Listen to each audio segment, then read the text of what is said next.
The Denver Nuggets just lost one of their most promising young players, and Cleveland may have just found exactly what it needed. Peyton Watson is heading to the Cavaliers on a reported 4-year, $88 million deal, while Denver gets future draft compensation. But here's the question: did Cleveland just steal a future star, or did Denver make the right business decision? The NBA offseason has been relatively quiet at times. Then suddenly, boom! Another major transaction. Peyton Watson is officially moving from Denver to Cleveland. And this isn't simply a normal off-season signing. It's a multi-team transaction involving Cleveland, Denver, the Los Angeles Clippers, and Washington, with additional movement connected to the deal. Watson is reportedly signing a 4-year, $88 million contract with Cleveland. And Cleveland clearly believes this young forward can become an important piece of its future. But Denver just lost a player it spent years developing. So let's break down what happened. First, let's talk about why Cleveland wanted him. Peyton Watson isn't entering Cleveland as an established superstar. He's entering as a 23-year-old player with upside. During the 2025-26 season, Watson averaged 14.6 points and 4.9 rebounds in 54 games, while starting 40 of those games.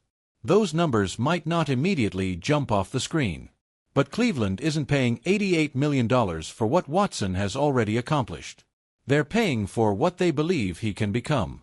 And that's a very different calculation.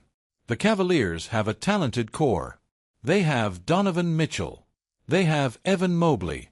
They have other important pieces. But there's always been a need for athleticism and size on the wing. And that's where Watson becomes extremely interesting. He's young. He's athletic. He can defend. And he doesn't necessarily need to dominate the ball to have an impact. That's important. Because when you play next to stars like Mitchell and Mobley, you don't necessarily want another player demanding 20 shots every night. Sometimes you want someone who can defend the opponent's best players, run the floor, and punish defenses when they leave him open. That's the type of role Cleveland appears to envision for Watson. Now let's look at Denver. The Nuggets didn't simply wake up one morning and decide they didn't want Watson anymore. The problem was money.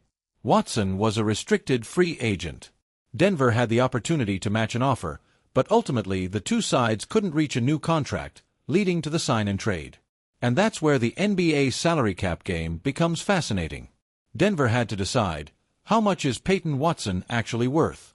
Because once you start giving a young player a large contract, you're committing future salary cap space. And Denver already has massive money committed to its core. So this wasn't simply about whether Watson was talented. It was about whether Denver believed his future value justified the price. So what did the Nuggets receive? Denver gets an unprotected 2031 first-round pick from Cleveland and a 2032 second-round pick from Sacramento as part of the transaction. That's important, because Denver isn't walking away empty-handed. The Nuggets are betting that those future assets could eventually become valuable. And there's another possibility. Denver now has more flexibility to search for another piece. In fact, fresh reports indicate Denver could turn its attention toward another veteran scorer after Watson's departure. So this could be the beginning of another move. Not the end. And then there's Max Strus. Cleveland sends Strus to the Clippers as part of the deal. Strus is a completely different type of player from Watson. He's an experienced veteran. He's a proven shooter. And that's exactly what the Clippers were looking for. According to NBA reporting, Strus averaged 11.2 points last season after returning from injury and has career averages of about 10.4 points per game. So Cleveland loses some veteran shooting, but gains a young athletic forward. That's a fascinating trade-off. Here's what makes this move so interesting. Cleveland isn't trying to win the trade based on today's statistics. They're trying to win it 5 years from now. Imagine Watson improving his offensive game. Imagine his shooting becoming more consistent. Imagine him becoming a reliable secondary scorer. Now suddenly, that $88 million contract could look completely different. But there's another possibility. What if his development stalls? Then Cleveland has committed a significant amount of money to a player who hasn't yet become a star. That's the risk. And every young player contract comes with that risk. This is where Cavaliers fans should pay attention.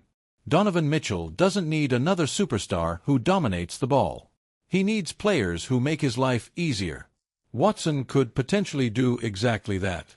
If Watson can defend elite wings, cut to the basket and knock down open shots, Mitchell gets more room to operate. And that's the ideal scenario. You don't need Watson to become a 25-point scorer immediately. You need him to become extremely useful. That's sometimes how championship teams are built. Watson could also fit nicely next to Mobley.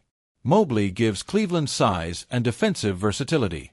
Watson gives them another athletic option on the wing. That could create some interesting defensive combinations. Imagine Cleveland switching more aggressively. Mobley protecting the paint. Watson defending on the perimeter.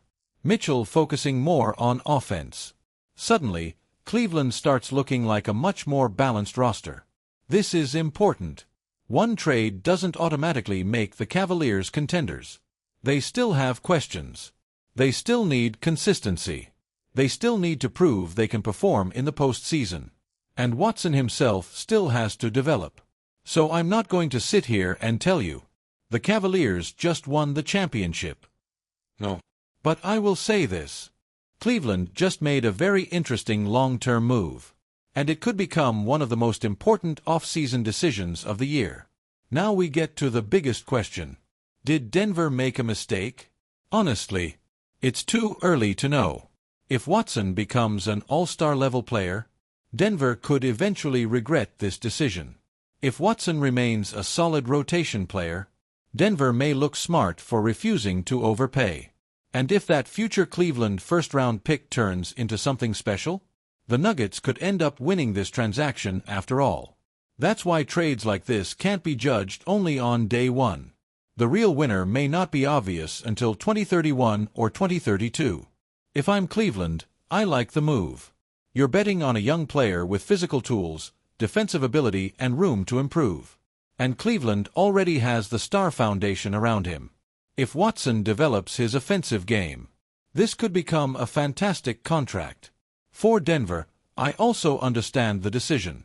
They couldn't pay everyone. And if the front office believes the draft assets give them a better path toward building around their championship core, this could make sense. So I don't think there's an obvious loser today.